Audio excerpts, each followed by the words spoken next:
Tere päevast kõikidele vaatajatele, minu nimi on Indrek. Seekordses videos soovin ma natukene rääkida erakondade toetusreitingutest. Olgu mainitud, et võtsin reitingud kahest erinevast portaalist. Üks on reitingud.ee ja teine on Kantar Emor reitingud. Reitingud.ee kodulehel oli kirjas, et küsitlus viidi läbi 1. kuni 28. septembril aasta 2025 ja kokku küsitleti 4000 inimest. Aga alustame siis algusest.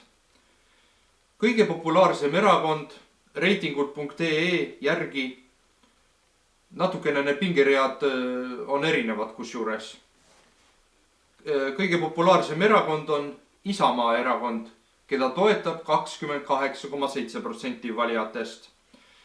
Isamaale järgneb Keskerakond, keda toetab 19,8% ning kolmandal kohal on EKRE, keda toetab 16,6% valijatest.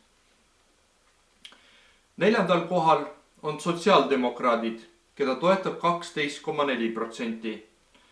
Peale sotse tuleb Reformierakond, keda toetab hetkel 11,7% valijatest. Peale Reformierakonda järgneb Parempoolsed, keda toetab 6% valijatest. Siis on Eesti 200, keda toetab 2,3% valijatest ja pingerea lõpetab Rohelised, keda toetab 1%. See oli siis reitingud.ee lehekülje küsitlus. Ja nüüd loen ette Kantar Emori pingerea. Esimesel kohal, nii nagu reitingud.ee lehel oli, on Isamaa, keda toetab 24%. Järgneb samamoodi teisena Keskerakond, keda toetab 18%. Ja nüüd reitingud.ee lehel olid sotsiaaldemokraadid olid neljandal kohal ja Kantar Emori uuringus on nad kolmandal kohal, keda toetab 17% valijatest. Järgneb Reformierakond, keda toetab 14% valijatest ja siis on EKRE, keda toetab 12% valijatest. Kuuendal kohal mõlemal on Parempoolsed, aga siin toetab 6% asemel 8% parempoolseid.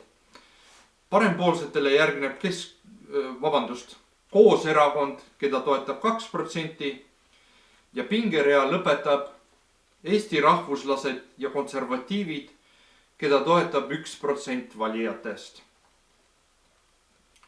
Nagu näha, siis on need pingeread suhteliselt samaväärsed. Kuna see kuu on ka kohalikud valimised, siis selle kuu lõpuks me teame täpselt, mis erakonda kõige rohkem toetatakse. Aga mina tänan teid, et te vaatasite selle video ära ja peatse kohtumiseni. Aitäh veel kord!